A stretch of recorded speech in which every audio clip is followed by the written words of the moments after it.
creating beyond calculation, beyond politics, and beyond the big two. Welcome, Silverliners, to the wonderful world of Wednesday Wham! Another stellar episode is awaiting your listenership. I'm your host. Lower that bar from the beginning, please. Oh, yeah. I'm your host, Dean Zachary, and we're joined tonight by Barbara J. Kelberg, the Empress of the Inks, Rob Davis, the Paragon of Pencils, the superior skeptic, and often called Aaron the Contrarian Humphreys, both Wizards of Wordplay, Rory, Boyle, and Scott Wakefield, who are going to be doing a lot of the show tonight. And we have a visitor, Roberta Conroy. Hi, Roberta. How are you? Hello. Hi. Always great to have visitors on our show. We welcome everyone who wants to join at any time, members of the Silverline team especially. Okay, so tonight's subject, the Wizards of Wordplay share their secrets of world building, specifically for the comic world. We're going to talk a little bit about the physical setting, the society, the culture, the characters, the history, the backstory. Wait, what? We're gonna get real deep here. We're gonna take a currency, deep dive. the state of the economy. Yes, I'm just gonna kick back and let you guys ramble on and on, and I'm gonna wave at you every now and I then. want you to start where the very kernel of the idea came from. Oh, that's easy. So that's super easy. 1765, the Stamp Act was passed. Whoa. And Parliament. Oh, and you were born then, okay. Yeah, not to proceed the Navigation Act, which came later. So, often called the first, Intolerables Act. And sorry, Dean. I'm sorry, Dean. Oh, no worries. Dean, I was just going to quickly set the table with the context here. Steam Patriots, an action-adventure of historical fiction set during the Revolutionary War, where we have a young man who is caught between the British and the Americans and encounters a lot of historical luminaries. And it's a little bit of steampunk and a whole lot of fun to read. Oh, man. Did we mark that with that time that he just said? Because we're going to use that recording right there. That's audio for promotion. Thank you. Well, Dean. hey, I don't know. Perfect. Don't try this at home. So, Scott, it's up to you, my friend. Take over here. Talk to us. Thank you, Dean. First of all, when you guys started this, what was that idea where it's like, hey, what if we blended, peanut butter with chocolate, and how did it really just begin? And Scott got his chocolate in Rory's peanut butter. Rory got his peanut butter and Scott's chocolate.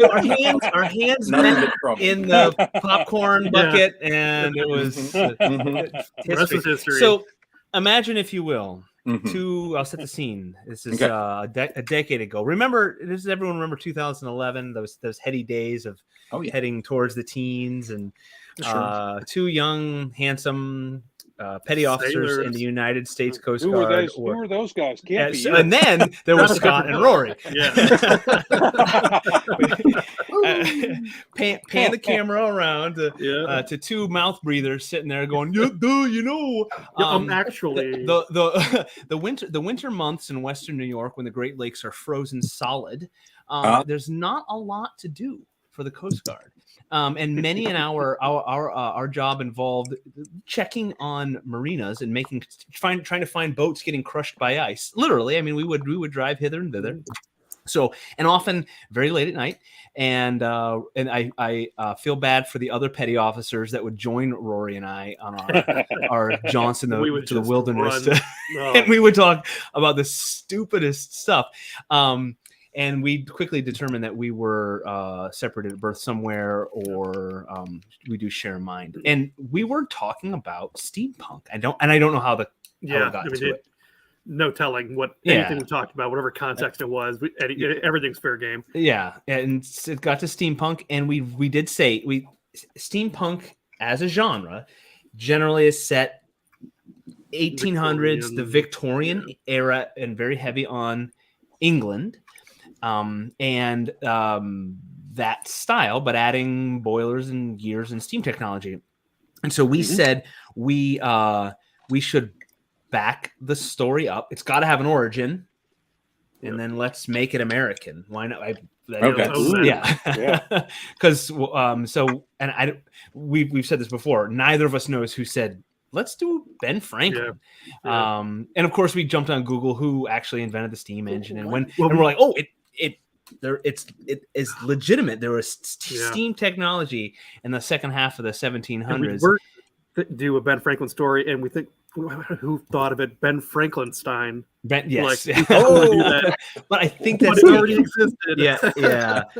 We There's did nerdier think of people than us out there. We did think of Ronald Reagan as well. Also Yes. Taken. Also Taken. Yeah. I also thought of Wikipedia, Taken. We're like 2 seconds behind all the good ideas. Yep. I want to interject this very quickly. Baldwin Orange says there isn't a lot for the Coast Guard to do. Anyways, he misspelled coast, right? Ooh. And then he said, Okay. U.S. Navy Okay. here, so It's hard to type with all those tentacles. wait, which means bad spelling. Yeah, So I'll take the high road. I'll take the high road. Thank you for your service. Absolutely. Our brothers on the sea. Thank you. Yes, and I will admit the frozen north for the Coast Guard does get slow sometimes. Different kind of doldrums. Yes. Well, I love the Great Lakes. I was I grew up. I grew up on the shores of Erie and Ontario, and but yes, when things freeze. So we drove and we talked and we checked on marinas and came up with this idea, and then it just kind of faded for a little while. Okay. And 2011, I got stationed in Alaska and ended up buying a boat. And Rory was my first choice for a first mate to help me take a boat from Seattle up the Inside Passage to Ketchikan. And we really hashed out. We got out pen and paper and spent a good portion of the week hashing out ideas. And it didn't. The original idea shares little bits of how it got to what it is now. It was originally going to be a novel, and which was we can get in complete.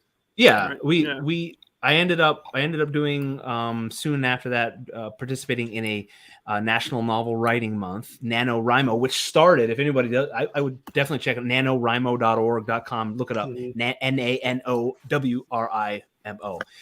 It makes you write, and you got to get about 1,600 words out a day, and I bring this up a lot because that's what got me to finish a story. And that's one of my biggest things to anybody writing a story is write the darn thing and then work on it. Because if you don't get to the end, you're going to edit the thing to death. And that's the death of all these stories that sit in drawers or sit on memory cards or computers because they never get done. And so it was initially not conceived as a graphic novel or comic book. This was a prose concept. Correct. And if the folks that backed the first Kickstarter for it, thank you. You got that rough draft, which I've gone back and skimmed, and it's pretty bad. But it was really a rough draft. I just, like I said, it was 1,600 words a day making this book happen. And the NaNoWriMo people, we'll get to that, Tommy. I got the almost, I don't know, it was like 46,000 words. I didn't get the 50,000 word goal, but you don't have time to go back and edit. So there's some big jumps. You get to points, you got to get over some hurdles. You can't sit and think, what's the inner turmoil of this moment? How do I? No, you just keep going to get the story done, and then you can go back. Writing by the seat of your Exactly. Right. Exactly. Yeah. So in our story, we had Felix and we had Ben Franklin. And our original idea is we had the British steal Ben Franklin's plans and they go to England. And England doesn't have the technology. And so we had Ben and Felix go to England. So we had a whole story of them on a ship. They're in England, and there was kind of like a crime. Yeah. Like a procedural? Added arcs to it as well. Yeah, we had the Washington spy ring arc and like the wartime arc. Yeah, and different story. And a lot of it took place in England, and then they get to France, and then he gets back. And I think we had to wrap up him getting back in time, coming across on French ships. They outfit the French, and then end up in Yorktown and kind of ride in like the cavalry and win the day. So it started out as a novel, and then we found a publisher who liked the story, and it fizzled. It didn't go anywhere. So he gave it back. It was creator owned, but he said I can hang on to it. We had a contract, and he said, or we can. There was no loss, just a little bit of sadness. Oh well. And so it sat. There was a good bit of work on the fore end of it. Yeah, some videography and some talking with people across the pond for doing music. And is it the same guy we're talking about? Yeah. Oh yeah. Okay. It was going to be an interactive app as a comic book, like a transmedia. Yeah. And if you could do it on a tablet or a computer, and it would have hyperlinks, and it had some animation. It would take you to real. It was a really cool idea, but lofty it goal, fizzled. but it was doable. Yep. Yeah. And then so again, it went on the shelf for a little while, and then it was my my school at Full Sail and Roland that got me really, really interested in. I was thinking, why didn't it click earlier? And I said it to Rory, like, comic book. He's like, heck yes, instantly a perfect idea. So that was the life of the story. It's about a decade in the making. And I know we want to talk about actual writing. So when we in that interim planning, and Rory and I like to I like story world building, and I love the research side of it. I know that there are writers that's not their thing, or they don't need it, and the story unfolds as they write it. And I can see both sides of that. But Rory and I are a couple of nerds, and we enjoy the process itself. Yeah.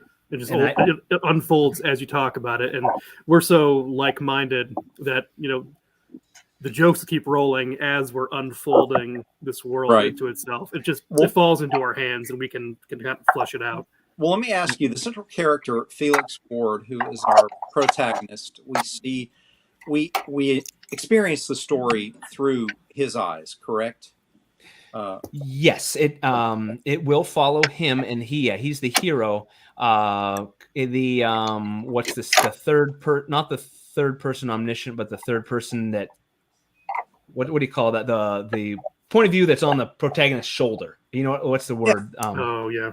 There's a name for that. I can't think of it. So yeah, we will follow him. Do we ever leave? Do we leave Felix in the first issue at all, Rory? No. I don't think we do. Issue number 2, there's a little bit. The point of view changes just briefly for the sake of story. Setting. Yeah. But when you're starting this now, we talked a little bit about the kernel of the idea, but let's talk about the structure of the world. Now, obviously, I did a little research because it's a historical fiction setting. What about limitations? You knew in your minds that this was going to push the edge of science fiction, but not as far as bringing in the fantastic, just the potentially science fiction level where you're going to amp that up a little bit. So we're okay. Yeah, Rory, do you want to talk about that? Or sure. So obviously, steampunk is very technical, and when we were trying to create the burgeoning of it, the beginning of it, and in our research, we found that all that technology existed. It was just too expensive to manufacture. I mean, we found plans for a Gatling gun from that time period, from the 1700s in England, but it was just so expensive to make they didn't do it. But how that would have sped the timeline along.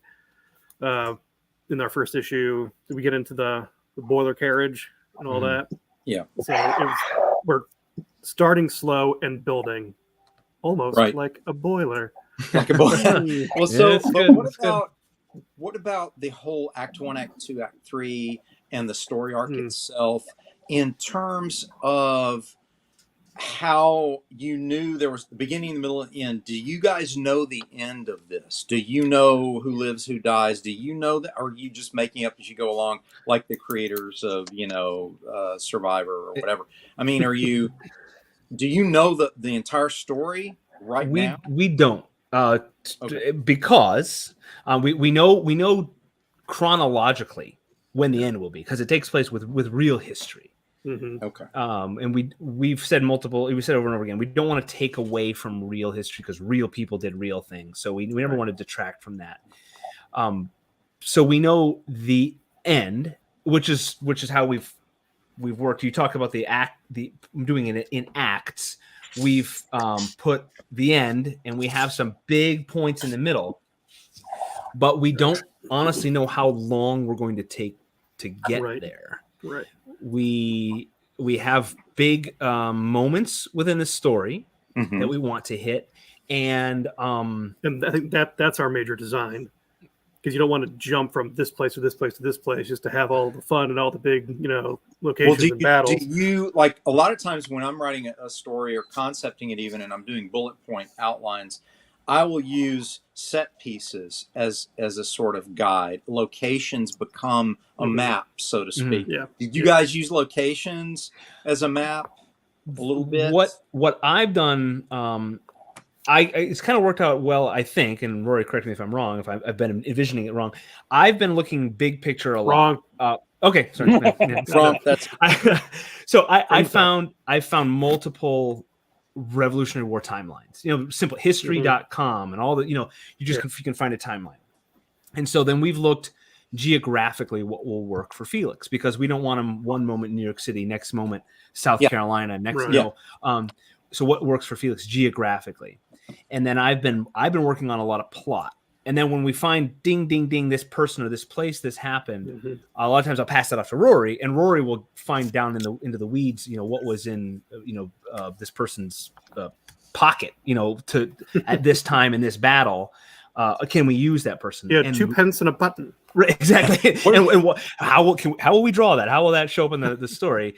And so we've the plotting, Dean, like you were saying, these locations or these moments, that I've been going with the real timeline of history, and we really want to find pivotal moments and then find the periphery stuff, because we don't want Felix at every big thing, because I think that gets like, if he's at he's there to sign the such a disservice. We want to find those odd things and have him be involved and or be the cause for the action, not do like a Indiana Jones kind of where he's along for the ride, and, which I love the Indiana Jones movies. There are some plot problems, but sorry. How dare you? Well, let me ask. I know that's just really, don't go there. I know. Dean's going to get mad. We'll save that for another time.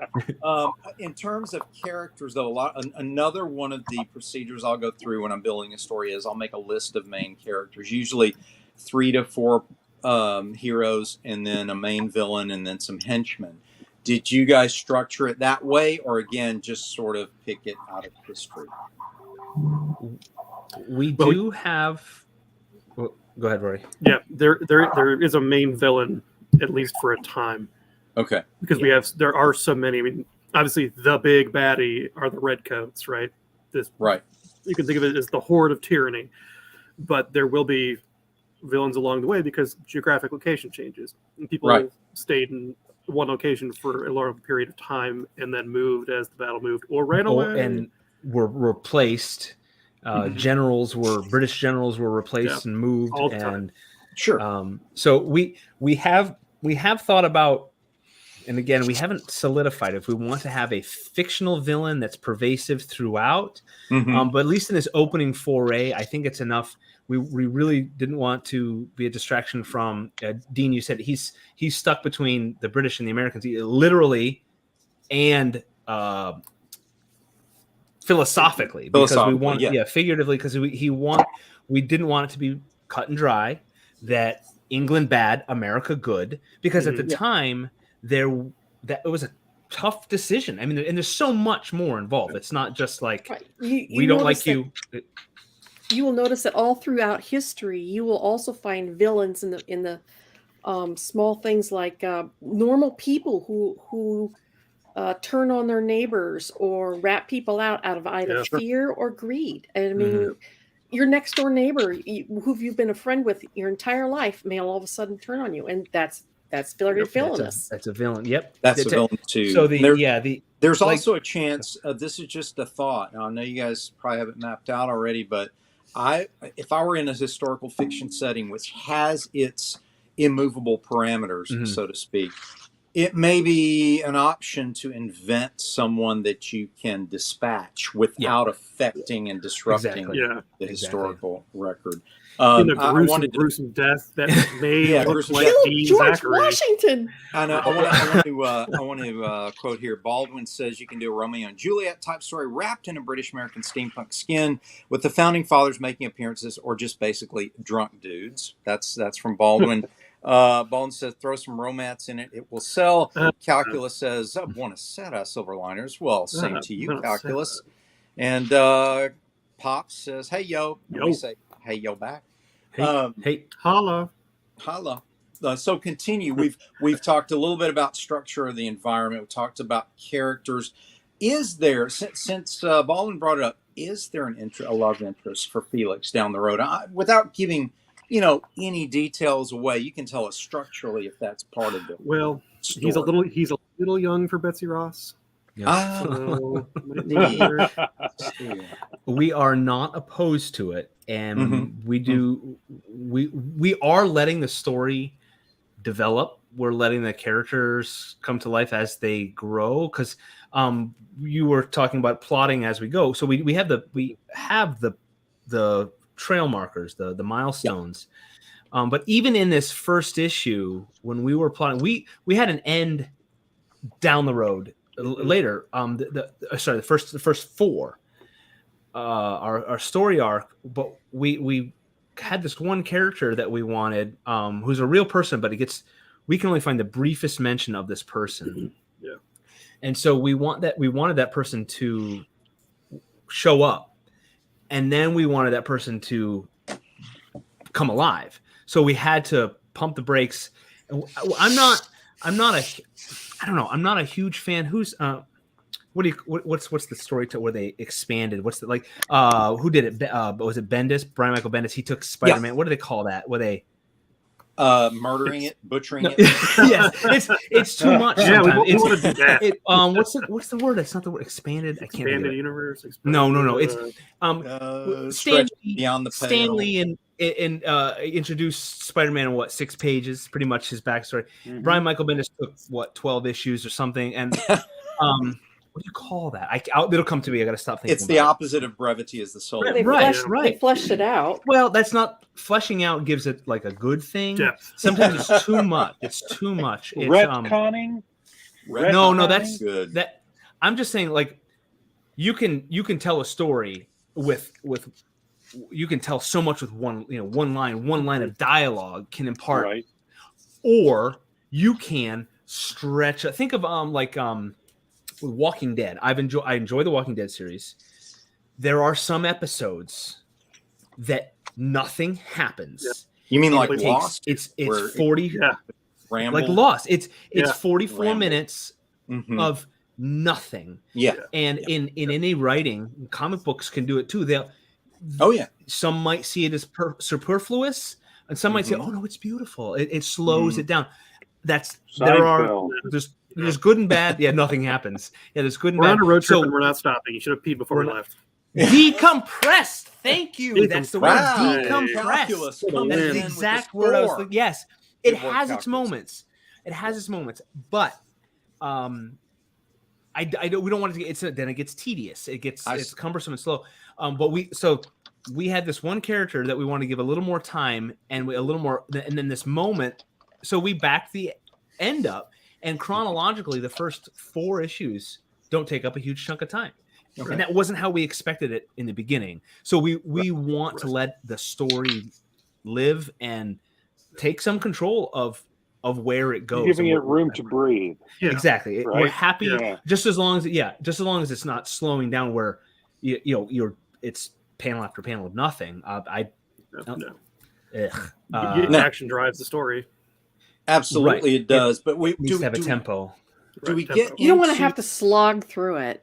Yeah. No, it needs. I like the first few issues of Lord of the Rings. That's what I've heard. I like I like an ebb and flow. It's that build and release and build and release. Build the tension, release, tension, release. But what about the interior angst or the struggle within Felix? Because obviously, he has this turmoil. There's a pull between his father's relationship to him, but also to the Brits. Yeah. Dean, have you read our comic book? Thank you. Yeah, Thank I you. got it. Look, I looked at the pictures. actually liked it. There was no pop-up pictures. Though. I saw a few angry faces and then a smiling face, and there was an explosion and someone shot a gun. Tell me about that. Define read. I liked Anyway, yeah, Rory, go ahead. Yeah, Dean, that's exactly it. We wanted to have deep characters, so yeah. So Felix he's an impetuous youth. He will make bad decisions. Impetuous. yes. Library. not an Library. impest, but an impetuous. He is a little impetuous, but impetuous. See, we invent Laughable. words. That's why you guys are the Wizards of Wordplay. We're going to use it somewhere, somehow. Oh, yeah. Wow. It's a new Our one. word scramble skills are That's just epic. Top-notch. Impetuous, everyone. impetuous. We've added something to the Impetuous? I've dictionary. been saying it wrong for years. Impetuous. So what's your I- formula? What's your formula for Y equals making MX plus something B. appealing to a general audience? See, now here's the thing. There are thoughts on that. I am of the mindset to define my audience. I do not like that faceless general audience. Yeah. We have our audience is defined as generally men who are interested in history, founding fathers, American history, steampunk.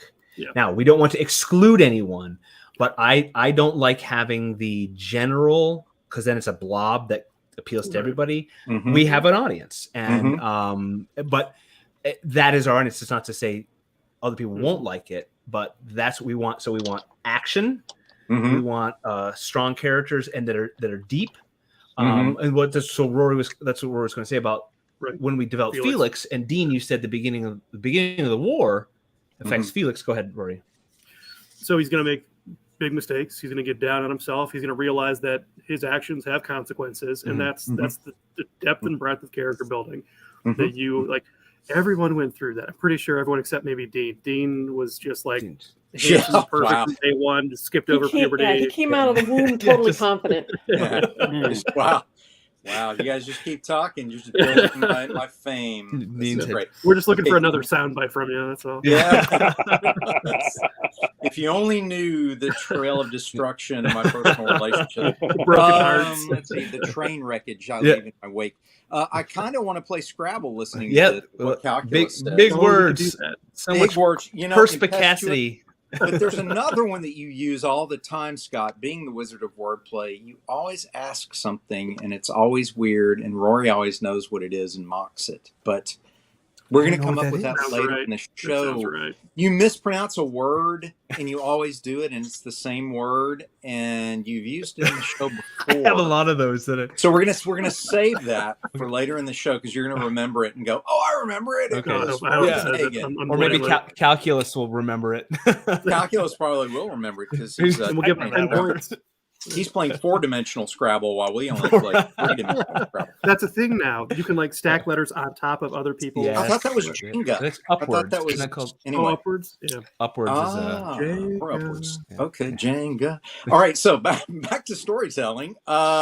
So one of the phrases I like to use when we discuss this sort of world building is you build the iceberg, but you imply with the tip of the iceberg. Now that's if I'm building a complete world from scratch that nobody knows. In this case, you're using history as a backdrop. So you don't really have to do that as much because most of us are fairly well versed in American Revolutionary history in terms of at least a general idea, right? Yeah. So in this particular case, you don't really have to go into too much backstory.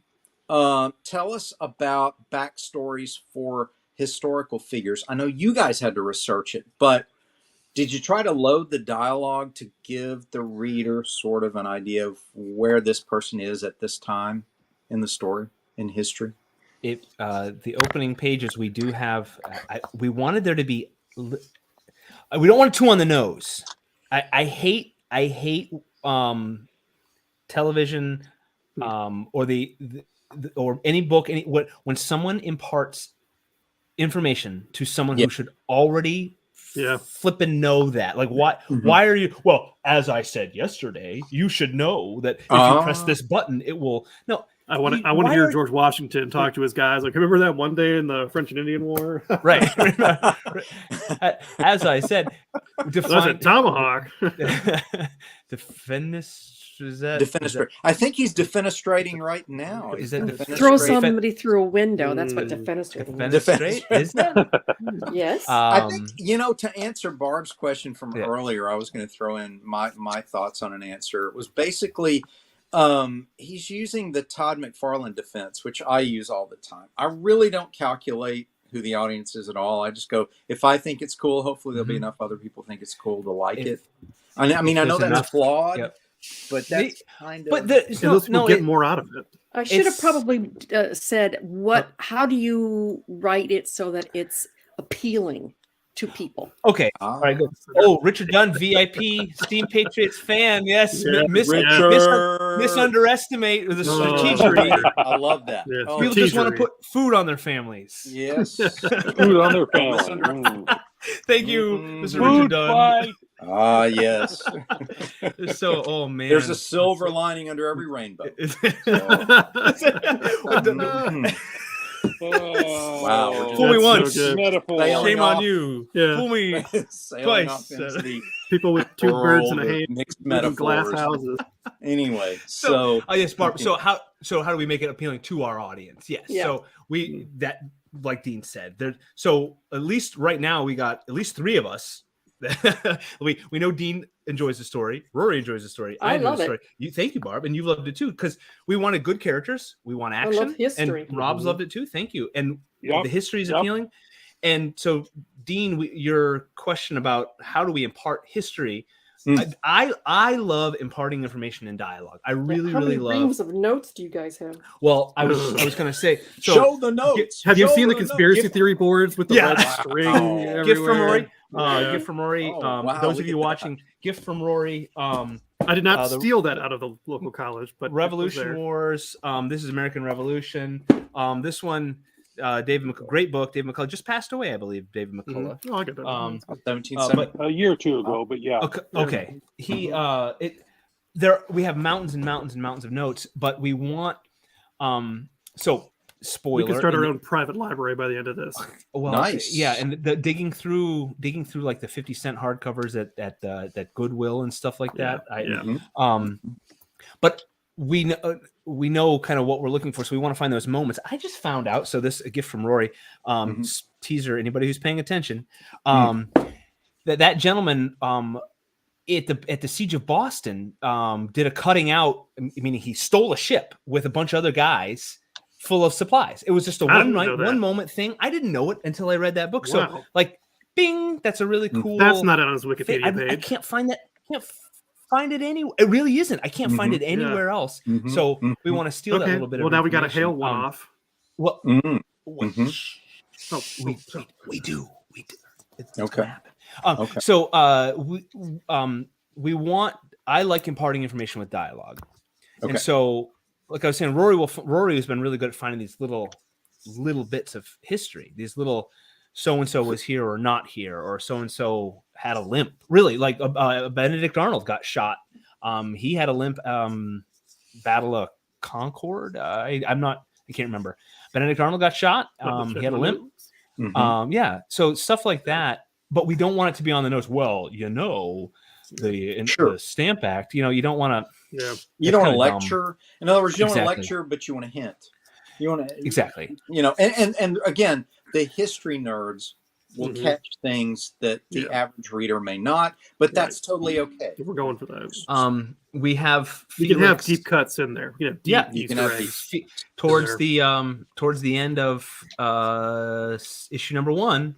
Felix knocks on a door and asks to see Mr. Dogood or Mrs. Dogood, and that is a very maybe obscure reference of Ben Franklin's nom de plume when he was writing in his almanac papers or writing to the newspapers for wanting social and societal change. So So for those who don't speak French, that is a pen name. Yes, sorry, yes. Just his pseudonym. folks along. P as in pseudonym. Yes, indeed. Yeah. So, He is but in does psychology. anyone run through the story yelling the British are coming at any point? So the opening pages Have you don't not read? I thought you Wait the a minute. opening pages. The opening fool me pages. once. There, just to He's explain to he's people, pulling you a Johnny actually Carson. Start with Yeah. it. Yeah. Very, very cool. Got an We did- envelope there to hold to your head too. We did not outright have that phrase be uttered, but we paid homage to it, and it was not Paul Revere, because there were others. There were lots of Paul Revere did not ride down the entire coast. There was, but Paul Revere is the most famous. So we had some dude doing it.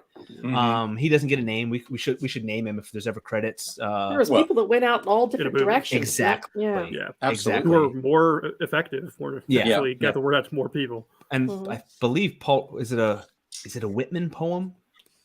Paul Revere's Ride. The Midnight Ride of Paul Revere. Is Is it Whitman or is it No. The road. Yeah, no, it's Some history expert needs to bring that up. And who said "One if by land, two if by sea"?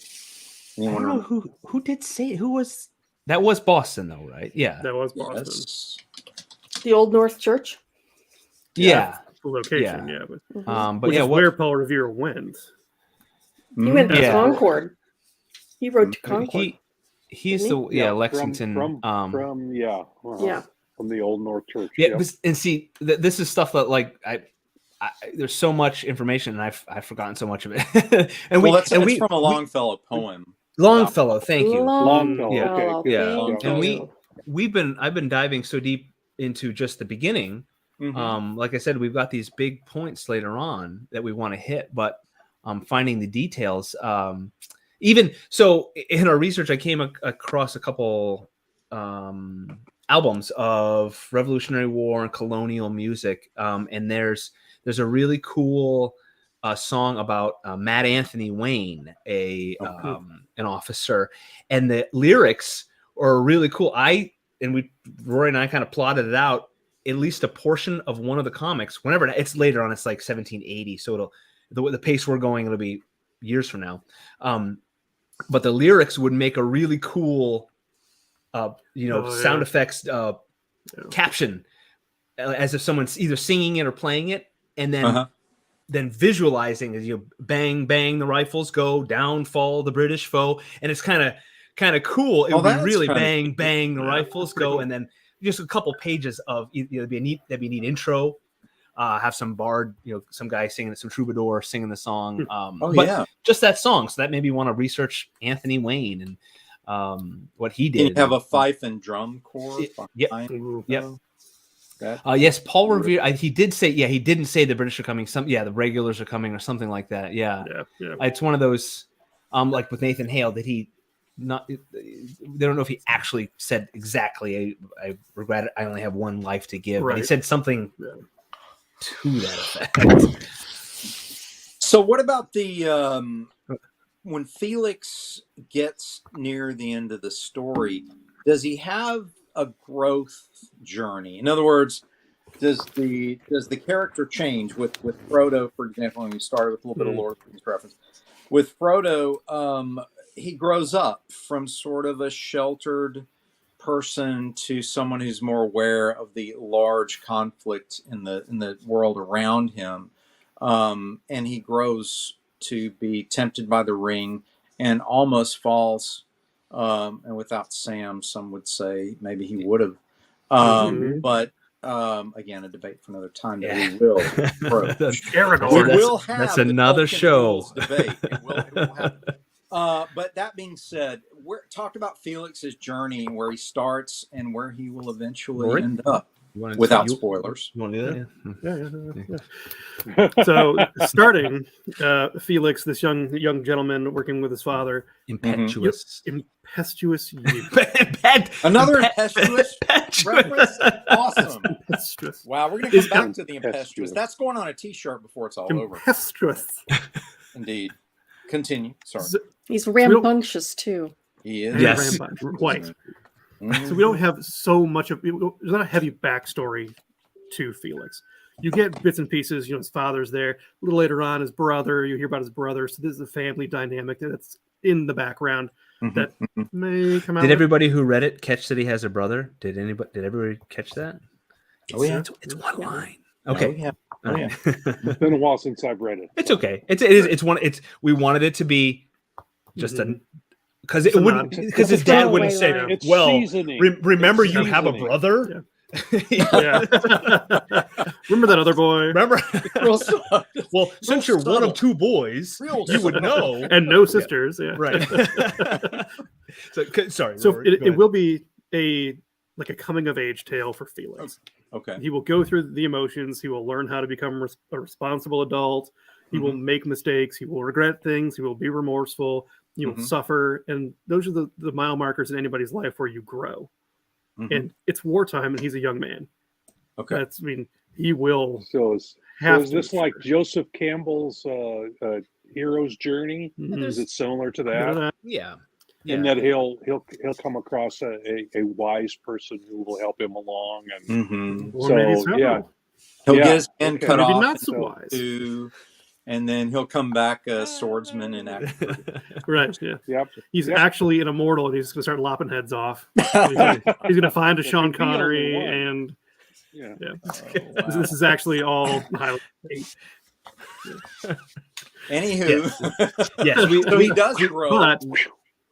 But we don't know what his true character is going to be like at the end, because we haven't finished it. We want to let him grow. It's very organic. So we know who he is now, and we know that we want him to be better. Yeah. I have someone at Apex says Dean Zachary from the Ferret from the night. Yes, still alive. Dean Zachary, the Ferret, still alive. I am indeed. Thanks for. Do you still have the costume? Do you wear the news costume? of my death is grossly exaggerated. Indeed. So as we move through the story, we're also going to learn about actual plots to fight the British, right? Along with the fictional plot of the adventure that you're writing. So you're going to mix a little bit of history in with the fiction. Am I correct in assuming that? And it's not hard to do. I mean, surprisingly, it was very well documented, the whole war on both sides. Good. The letters, the procurement requests, the tax records. I mean, a lot of it's still there. And that's so amazing thinking how far back that was. Yeah. That so much of it still exists. It's not to veer too far off, but like thinking about war before the modern era, I mean, before really the 20th century, thinking about news getting to England and then the king and the parliament making decisions and then sending that information back and months and months, or anything, any sea battle has changed. Battle. There's no one knows. I mean, even the Civil War, the months went by before people knew that it was over. Any news from the front? In Texas, they didn't know the war was over for months until right. So that's how it goes. No internet. No instant knowledge. Right. Calculus says, I'm regretting not buying that Nightman issue I found today. I'm regretting you not buying that Nightman issue you found, because then I can sign it when you come to the show next time. Thank you for mentioning that. Please continue, Scott. Sorry about that. I said Rory's saying, there is so much documented, and then there are holes, and that's the stuff we've really been looking for. I use the example of in the Battle of Long Island, and that's where our story starts. Nathaniel Green. Say it right. Long Island. Please don't do that. Don't do that ever again. Please. We'll call the Battle of Harlem Heights, which was another name for it. So Nathaniel Green was sick. So that was it. That's like as much information I can find about him. We didn't end up using. I think we were going to do a nod to him, but that's a person we can use. He's sick. Maybe in the Steam Patriots world, he's not. Yeah. We do want to have some to save storytelling, to save imparting information. We want to have those historical moments that the readers will know. So these characters, we don't have to say, "Oh, hello, General Washington." We got a guy that looks like Washington with a. On the side. So the amount of information, and we probably have a hundredfold of what we even hint at in the story. Yeah. Well, the hard part is paring it down. Yeah. When we talk about the risks involved, obviously, in many epic stories, the entire realm is at risk. Very often you'll find that, certainly in Lord of the Rings, the entirety of Middle-earth is at risk. Here, the nation is in the balance. Talk to us about how that pressure affects our main character, because really, I mean, he's feeling the weight of that. He's a teenager, right? So the weight of the nation, I mean, that's heavy stuff. Sure, I don't think it hits him right off the bat. I mean, it wouldn't have hit most people right off the bat. Most people are just trying to go about their lives and capitulating and like, all right, whatever I can do to go to work and make money and take care of my family. And sure, what did they say was 3% that fought the war, or something like 13%. Sure. It was the minority of colonials that actually fought. Right. So it didn't take the majority, and those who weren't in it didn't affect you.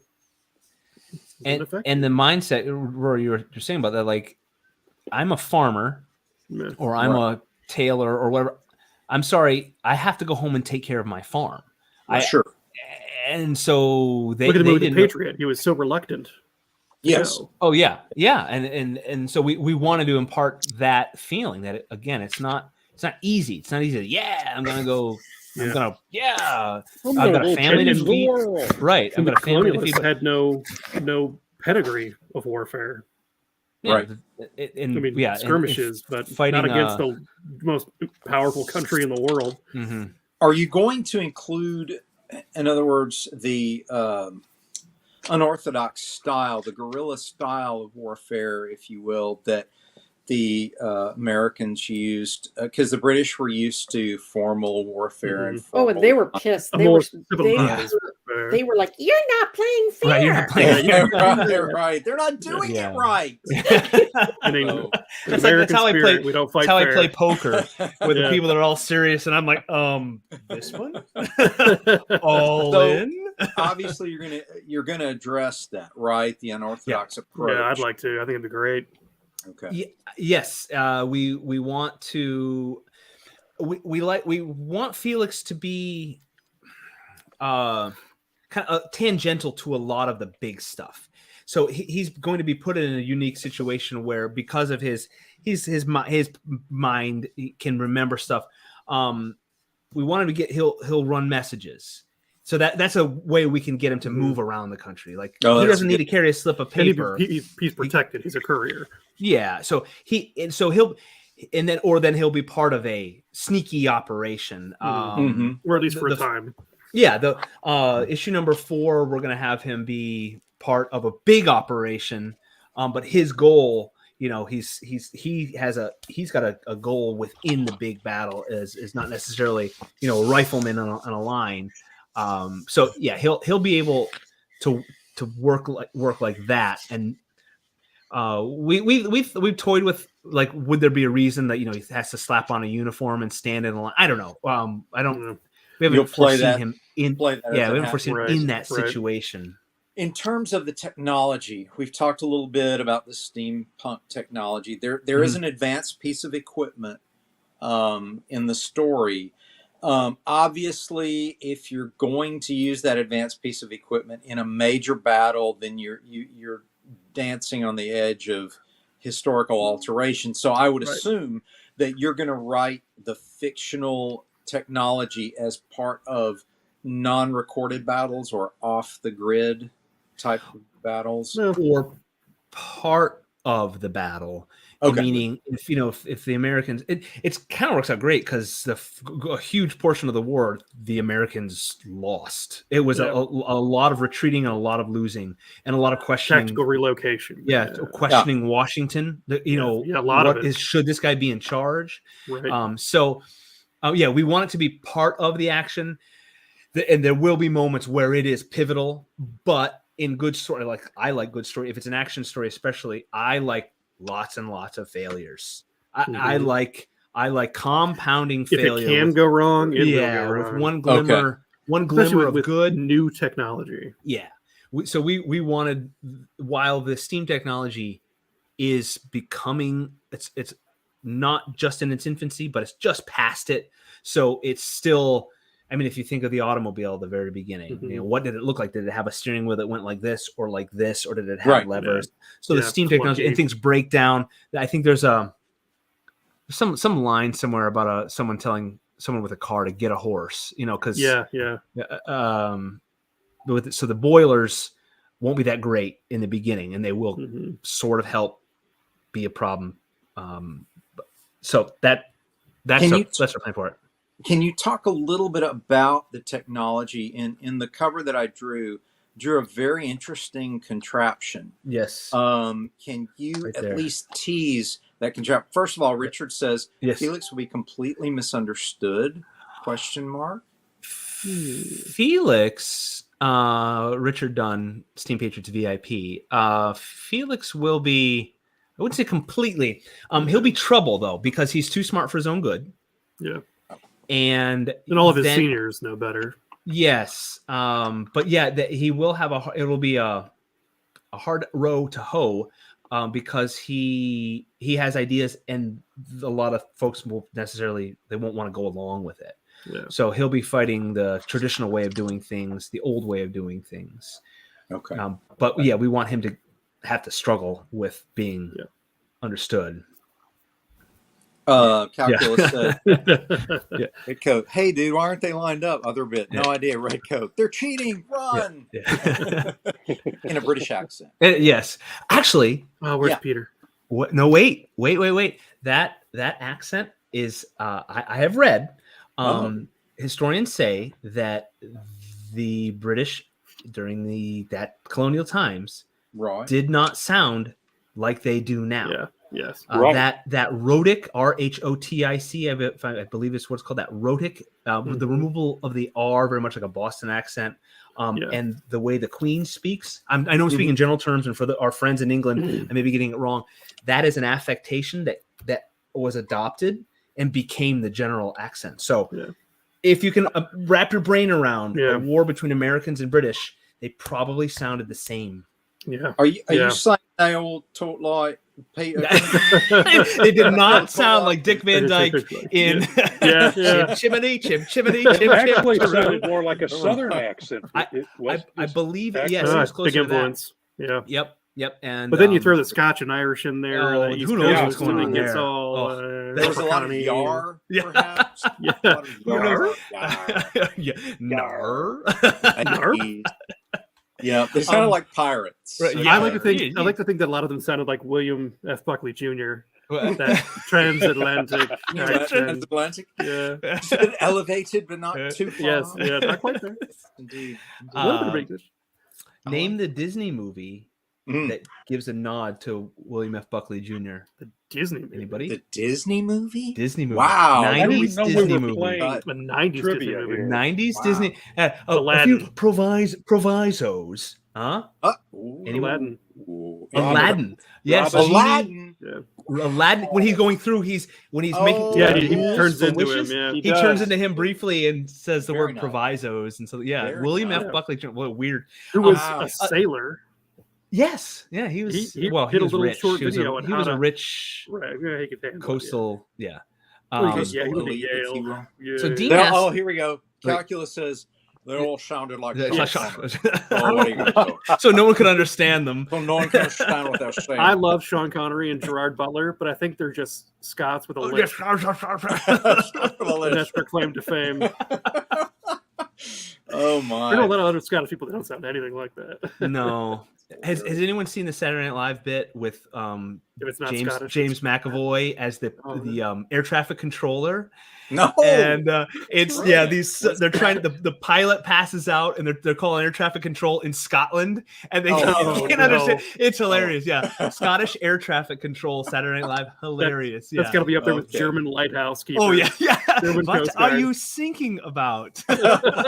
We are sinking. Mayday, Coast Guard, we're sinking. What are you thinking about? Good. Speaking of that, is there humor in the book? We I've well often thought about this. wait, we're 2 questions behind. I'm You sorry, want, like, Dean. funny You asked ha-ha or yeah. funny uh-oh? Well, Uh-oh. wait, Dean asked about this stuff going on right here. This. Oh, yes, yeah. Ben Franklin had an invention called a Leyden jar, Leyden, and people credit him with inventing the battery. It would hold an static electricity charge, and it was like a parlor trick. He would have people touch, they get a little shock.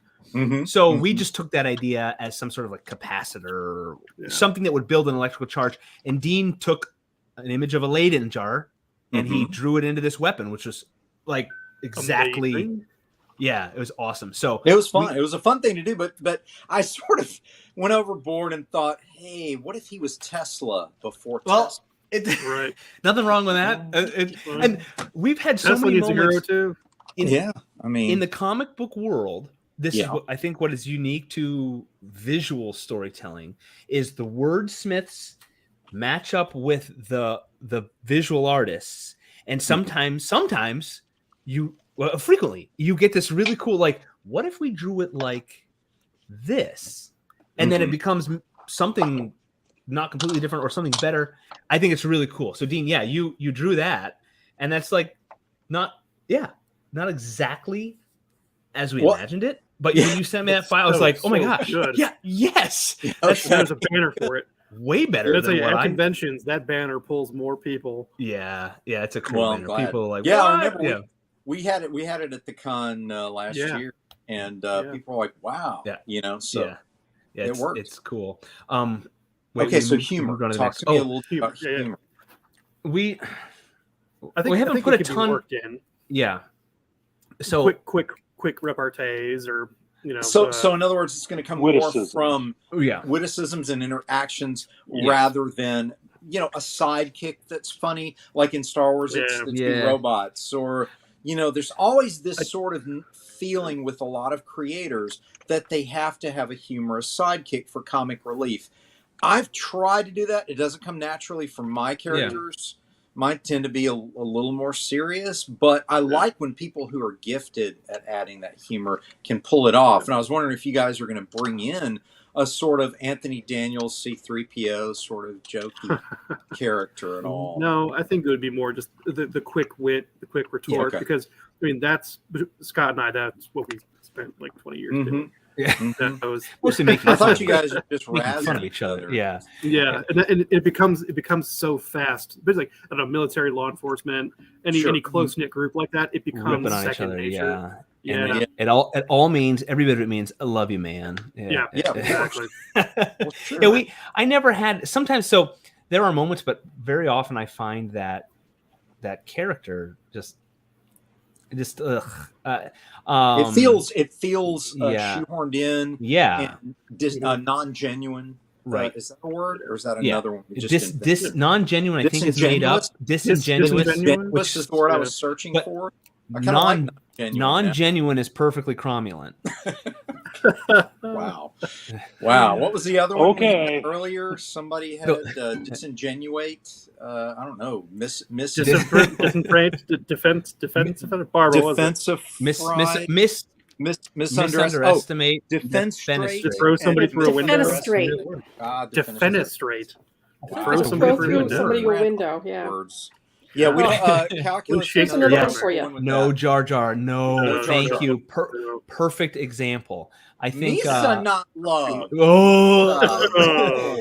Mary and Pippin were perfect for Lord of the Rings. Mary and Pippin were just enough because enough. They weren't trying to be like. It was just their nature to be lighthearted.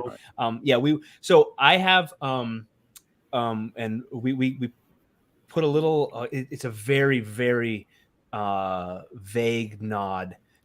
I can't even hint at it because it would give it away. In one of the scenes of number 2, if somebody mentions it, if they notice it, I think they might get free Steam Patriots for the rest of their life.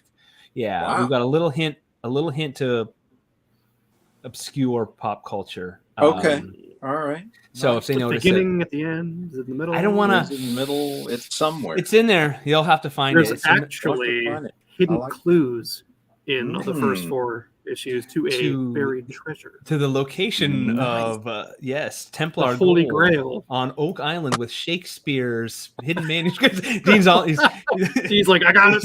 It's in there. If you turn them comic If you book put up- on your red and blue 3D Well, glasses. see this. There's no need for that. he's got So, ladies and I got it gentlemen, right if here. you You follow found those it. clues, it leads you to Arkansas. Oh, yeah, he's indeed. got it already. I got it already, Oh, wow. so no worries there. Okay, so as we enter the final half hour of the broadcast, talk to us about what people can expect with issue number 2. I know it's pending here in the next few months. Tease a little bit about what we might see in issue 2. Get some people fired up about getting Steam Patriots number 2. Rory, if you give secrets away, I will. I know. I'm not under contract. I will. You have a non-disclosure agreement. Yeah. Did you want to talk about? Yeah. Sorry, I'm looking at some of our draft work and flats and inks and all that, and I'm just wowed by the quality of it. It's a lot of action. Okay. Yep. There's some explosions. Things blow up. Things explode. Really? Things explode. Yeah. Things are no more that were once. We have some amazing cover art coming. I'll tell you that. Yeah, we do. I'm gonna hate the incredible Haley Martin has been doing flats. So Oh, nice. she's been doing a great job. The flats are like almost good enough to like. I would if someone said we got to print it now, I'd be happy. It looks really good. As far as the artwork goes, I love the angles that our artist did things at. Yeah. Some of them are non-traditional, and it works so well for the scenes. So for the record, this is a new artist. Yes. On two. Yep. And do you have any that we may like? Do you have anything, maybe the cover or something we could share since we're talking about? If I give me Rory, talk about something interesting. Tell us about your brewing class. So you start that yet? Oh yes, next semester. I'm taking a 3 credit hour. It covers my final science course that I need, and it's home brewing. Wow! And it's 2 hours a week. Jeez! Wow! And it would go you guys together were taking perfectly brewing classes. I had to take geology to get my. I got to take that too. I can't wait. Well, it's actually fun. For home brewing, I go to a Catholic university, and I'm really going to pitch it hard that for home brewing, we all have to put on brown robes. Nice. Wear the habit. And everybody take a vow of silence Wednesday night. Oh wow, I love it. Which there used to be a bar in New York City that did that, and the bartenders and waiters dressed like Trappist monks and took a vow of silence for their shift. So you had to communicate with them without actually having to speak. I don't know if that's still going on. You could do it on Mount Athos if you just dyed your beard white and just wore a black robe. That would be good. Just saying, just throwing that out there from the. I would love I that. share my screen. They have a hermitage because I would totally go. That Yes. would be a heck of a pilgrimage. Absolutely. What you could do if you're having trouble sharing something, Scott, is you can pass it on to Barb. I don't think I am. So let's see. I'm gonna entire screen. If you share, I can show it on the screen. I just want to give the artwork a shout out because. So this is one of the opening scenes. Okay. Wow! Look at you. Opening scene. Aren't you? So everybody, you're getting the more than we've shared so far. Ooh. So all of you viewers out there, not going to tell you who this dude is. Not Okay. going to tell you what's going on. I don't know who those guys in red are. Wow. What's going on here? What is he? Okay. There's something happening there. Right. Kind of Too cool. much. Too much information. Yep. Shut it out. No, that's good. That's very cool.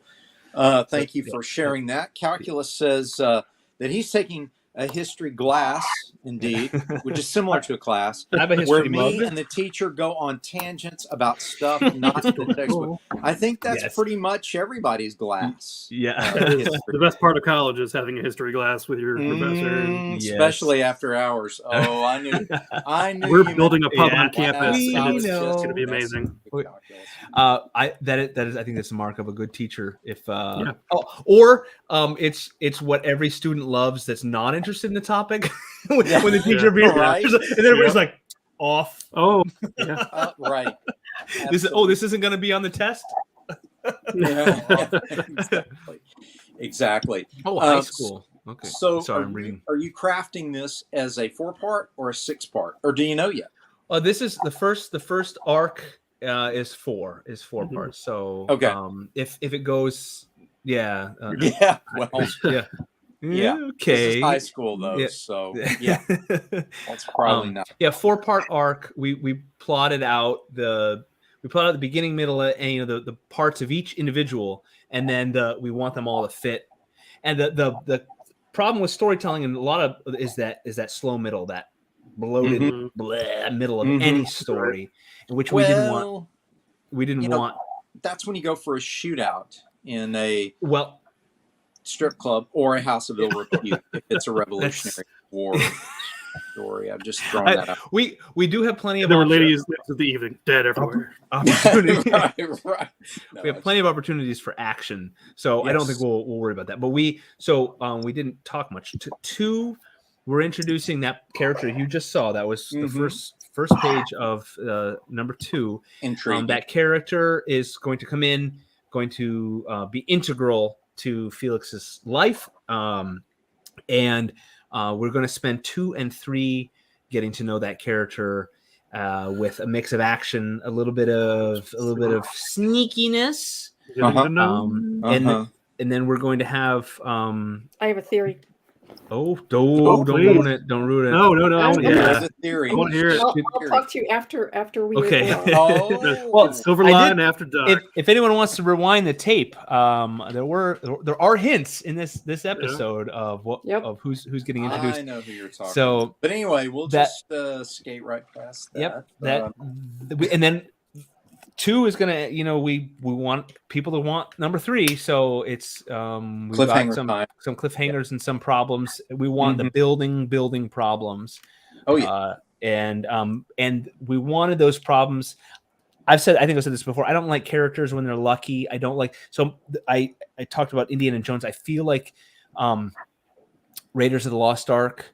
I feel like Indiana Jones was along for the ride in that movie. I feel like there are movies. Yes. Yeah, I'm sorry, Dean. I'm sorry. He's an external character. Without him in it, it still works. It's still nothing. But it's still fun. Right? It's fun. I'm not complaining. I'm just saying, as far as you're still wrong. I know. I love the. So what are you saying about my favorite? I love the movies. What's this? Are we Star Wars the Episode 1. Anakin hops in the spaceship with the Trade Federation. Yeah. I feel like he's just along for the ride for so much of it. Yeah, Rory, that's good. We wanted to tie in. I don't like when characters are lucky, even though like the James Bond franchise. Sometimes James Bond is just lucky. I don't like that. Yeah. He's just lucky. It's nothing he. Well, luck happens sometimes. Luck does happen. I know. This is not all the time. There's a couple of times we could have died. I know. That I I'm not saying remember. I'm just saying what I like and don't like. It's okay. It's just. It's okay to be wrong sometimes. What you like is stupid. Still love it. Your opinion is wrong, and you should feel bad. It's okay. Even if we can accept Aaron's opinion, we can certainly. Yeah, I know. I think I'm reading a book right now where there's all kinds of things that are happening, and the hero always gets saved just in the nick of time. That's too much. Like once in a while, I want a problem just to solve itself in a nice, regular way, before it's life and death in the very last second. I didn't even think about that, Tommy. Yeah. One of these is courtesy of Tommy. So if for our adoring fans out there, if you will help us to make Steam Patriots a smashing success, so we can keep expanding. We can keep expanding our world. We talked a few about note Rory's hat and note where our story world could go as well. The seafaring story is that would be a great thing. What were we talking about? Felix. Felix. We want Felix's growth to come from the problem. We want Felix to be part of the problem. We want Felix's choices, of course, to have an impact on the storyline, and we want growth to come out of the bad.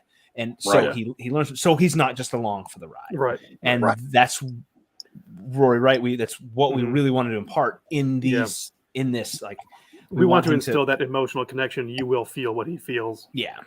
He will realize what he's done has had consequences, and you have that third person view, like what's happening. You're like, and you still have to watch it happen. Yeah. You realize, of course, that the American forces would not have known what Tanis is without Indiana Jones explaining to the intelligence officers. They intercepted a message that said Tanis proceeding, the dig was proceeding, and they didn't know what Tanis was. And if Indiana Jones hadn't told them, so how did they know to go to him? I'm so sorry. Oh, he was world renowned. I mean, his father No, we're He's talking the first one. I know. It got real campy by number 3. Wait, I had Indiana Jones and the Last Crusade on VHS taped with National Lampoon Christmas Vacation and Claymation Christmas on the same cassette with the commercials. What was it? The Rudolph Claymation? Oh no, it was Claymation. The with the dinosaurs. Real Claymation. I had that on VHS cassette, and I watched that. Junior, I watched that. Yes. But go back and watch Raiders and just absorb it as if it's the first time, and you'll understand. And you'll realize how wrong you are.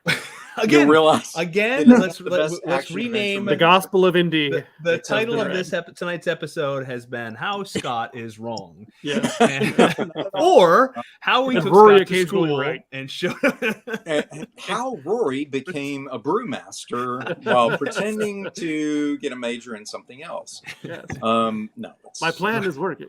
That's perfect. So, Barb, I would be remiss if I didn't open the floor right before we go to promotion of the Kickstarter for questions. This is a big night. Okay, big night for Barb. We'll get there.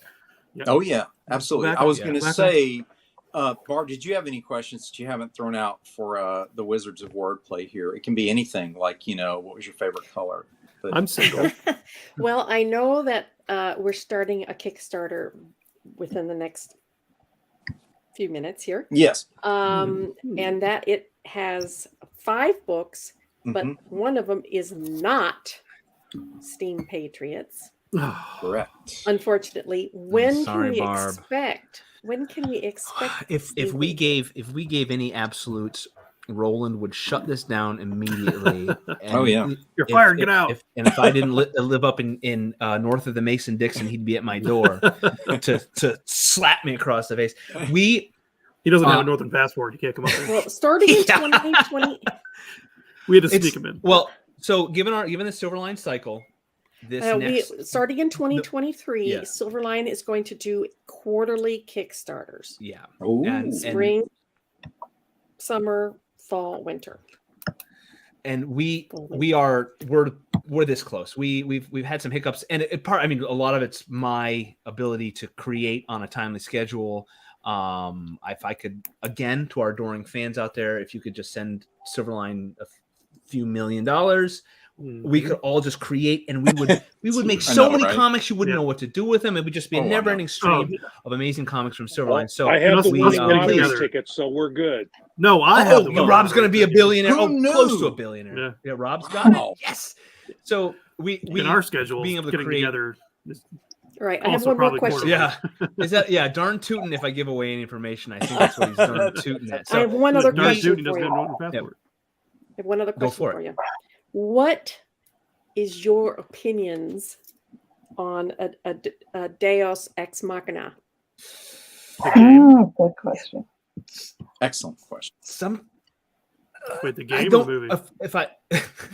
Or the custom motorcycle manufacturer in Australia. I don't like it. Nobody likes it, but do you ever find yourself having to resort to one? I haven't yet, and I think I would avoid it at all costs. What if you get like 5 issues in, and all of a sudden you're like, oh, well, you're right. Hopefully we can avoid that, and that is what I feel like. In this is me. I don't know about Rory, but in my broad story world building plotting, I don't ever want to get to that point. because I like to know things down the line. I do like seat of the pants, and I do like things happening organically and growing. Right. But this is me. This is just me. I need to know what's going to happen down the line because I need to foreshadow and not heavy-handed. But I don't want that. We're 10 issues in, and suddenly Magneto can move the Golden Gate Bridge. Well, or the Force can do what now? Mm-hmm. I just happen to have a gun on my pocket. Exactly. I don't want sonic screwdriver. Right. Writing myself into a corner. I really want to avoid that at all costs. Now, if it comes down to it, I guess But then we'll we'll throw in time travel.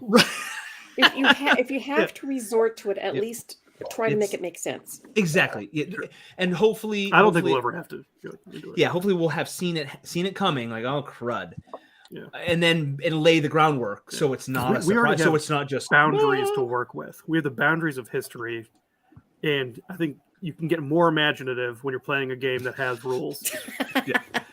Well, when you have the Barb's going to get us kicked off again. Yeah. That dang Deus Ex Machina. Deus Ex Machina. When writing with doing your outline, and I'm a creative person more than I'm a spreadsheets person. I don't like that, but in my plotting, I do like my 3x5 cards on a cork board.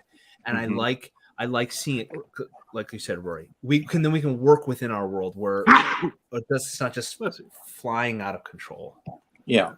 For Tommy, he says, "What did Barbara ask?" Yeah. It sounded dirty. Deus Ex Machina just means God in the machine, or some sort of divine force at the last moment stepping in to save everyone.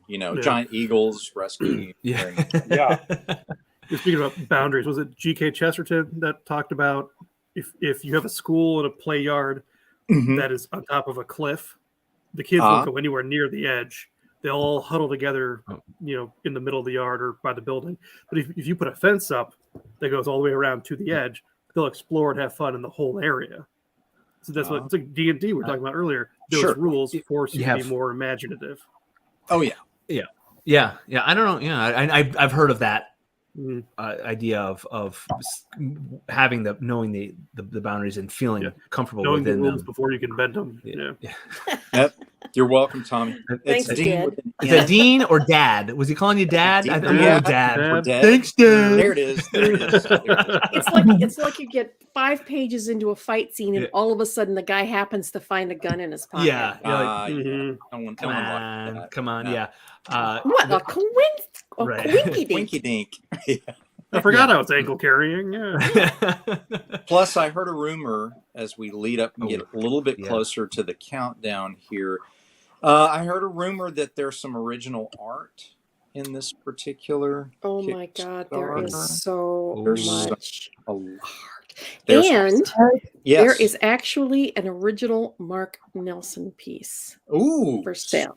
That he did for me for Divinity. Super nice. Nice. I think I remember drawing something for you. I don't know. I drew something, Barb. I don't know. You may want to share it. You're gonna have to prompt me. I know you have a cover. Yeah. You penciled and Tommy inked. Yeah. Did you want to show that since that's included? Some of the stretch goals, possibly. Or again, a rumor. Possibly. Hang on.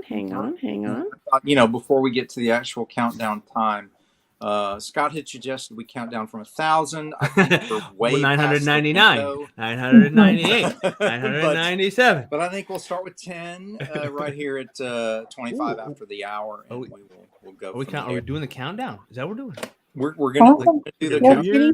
Close, but I'm gonna give you guys a sneak peeker here. A sneaky peek here. So Roland is out there with his finger poised. He's been waiting for like an hour.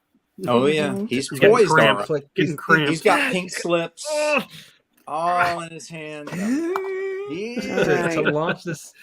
We're 1 minute away. He has a large red button. Kickstart launch from the countdown. And well, it's a, let's just say it's an unprecedented bundle that This is going to be cool. Very cool. I'm adding the visual to the the fall frenzy. Look at all this art, dudes! Wow, oh my, insane! Hey. wow. This is all the art. Yeah, that's Is that Patrick Stewart? Was that Gambit? There's all kind of special appearances in this. This is cool. That's a motorcycle.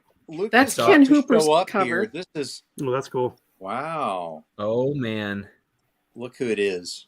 Roland. A lot of art. Are you there? It is Roland. Hey, they're Holy rolling. Hey. I was not going to come on here. but we've been he misbehaving. No. Don't make me come on that show. We've been make me come spreading on the misinformation. show. I will turn this show around. I wasn't going to come on here, but I'm on here because I haven't got all the artwork added to the Kickstarter yet. I didn't see Mark's piece. Yeah, I am frantically adding as we speak. So Awesome. So yeah, I have to get Mark's piece added to it. What we may do, I'll check with you shortly, Barb. We may just add it as an announcement tomorrow or something. that's fine with me. That works. But what I'm trying to do is, we had so much artwork, y'all. There were over. Can you see that that page that you had? Let me see if I can go back to it and figure it out. So much art. There were Impressive. something like 55 pages, I think. Oh, I've lost my page. Original now. art? Hang on, I can get it. Yeah, bring it back up, Barbie, and we will share it with the folks. Yep, I can go Yeah. back. All right. All right. The photo album. Yeah. What we have here, kids, is we are going to share. How many does it say? Right. Look, right there. Right there it is. Yeah. 55. 55. And I don't have the Mark Nelson piece up there. So there are at least 50. There's more than 50 pages of original artwork. So what I did, I did it like I usually do and put it on the Kickstarter, but I looked at it and I'm just scrolling forever. And I'm like, yeah, this is not going to work. You can't see them. So if I make them smaller, you can't see them. I'm like, how can I do this? How can I make it so people can actually get a good look at the art without having to scroll for 3 miles on the Kickstarter page? So I ended up just today opening up. Apparently, I already had a Flickr account. I did not realize I had a Flickr account, but apparently I did. And so I uploaded a couple of pages, looked at them there, and I said, okay, these look really good here. As you can see, Look at that. I'm looking at it on the stream, and these look really good. They really do. And so I'm like, okay, I'll do that and then get them all up there. And then I'm going in, and Barb says, well, how will they know? But so Barb, it's like, you go and click on like one of the Divinity covers. Okay, right there. Hoberg. I've got most of those names. So if you click on that, it'll pull it up, I think. Can you click on one of those pictures? Yeah, see, Zach from Divinity is the name of it. Maybe you got to scroll down a little bit to see it. It says it up here. I can't see where you're pointing. Or the tab. It says it in the tab. Okay, good. Yeah. And I think if you actually go back, there you go. Cool. There you can scroll through it. Oh, that's even better. I didn't realize you could do that. Yeah. So I am going through, and of course I had to, they uploaded, and they just uploaded with whatever the file name was. So I'm having to go back through and rename them all to make sure that the names on the art files match the name on the Kickstarter page. So I just noticed Roberta. What's up, Roberta? I know Roberta's here with it. Awesome. I'm here.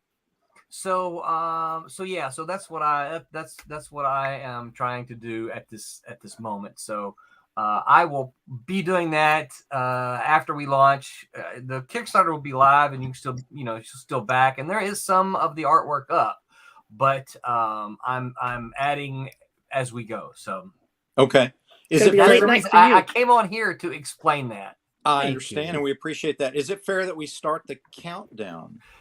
Give me 2 seconds, and then I'll say yes. 996. Almost. 995. I'm so excited. It's gonna be 100 awesome. bottles of beer on the wall. Okay, now you can start the countdown. Here we go. Right. 10, Yay. 10, 9, 9, 9, 8, 8, 7, 7, 6, 6, 6, 5, 4, 4, 3, 2, 2, and the video begins. 1.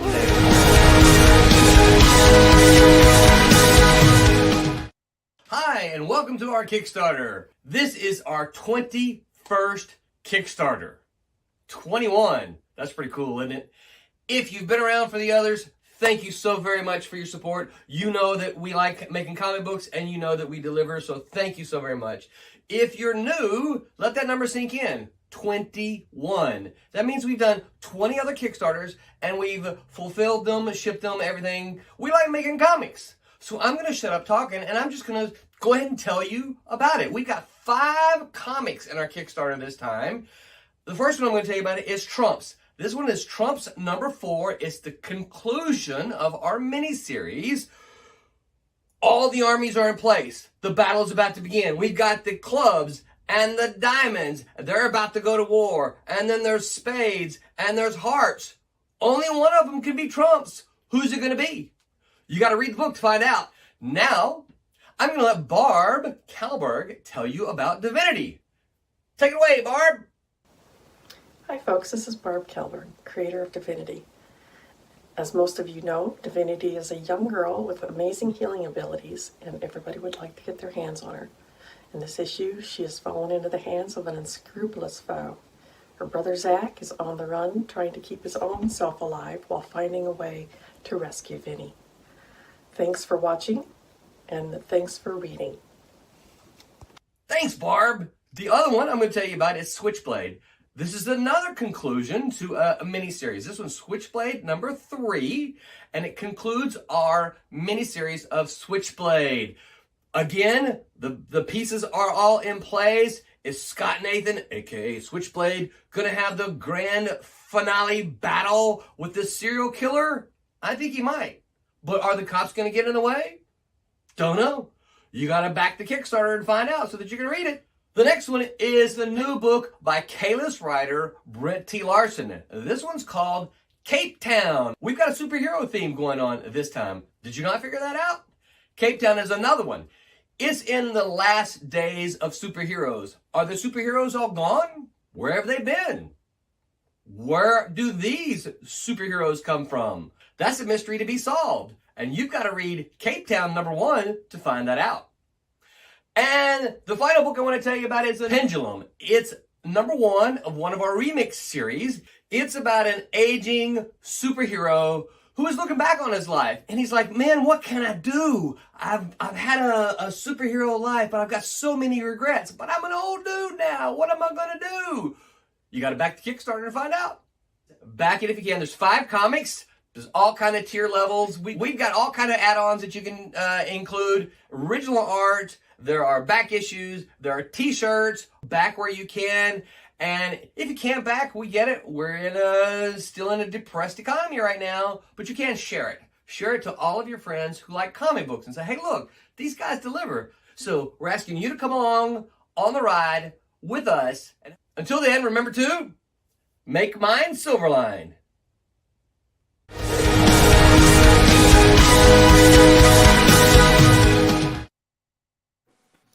We're still live. I wanted to keep us live for a moment. Was anything Roland? stupid? That's a good thing you said that. Outstanding. Yeah. Impressive. That's so cool.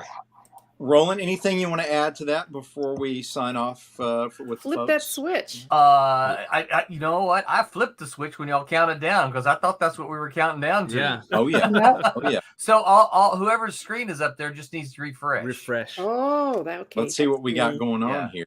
Yeah. And I will say that you asked if there's anything I wanted to add. Man, Yes. I Bye. already got a backer. Look at Look at Already that. got a backer. All right. I am jonesing for that Divinity t-shirt. Yeah, that's Me cool. too. I'm Very got a cool. sale right now for me. Yeah. For that. Very So awesome. I'm Buy my own anxious for shirt. that. Right. So, yeah. We appreciate you joining us tonight, Roland, and everyone helping us out with getting the story of Steam Patriots world building out there with the Wizards of Wordplay. Thank you guys for tolerating all the heckling. It was fun and informative. As always, letting us blabber.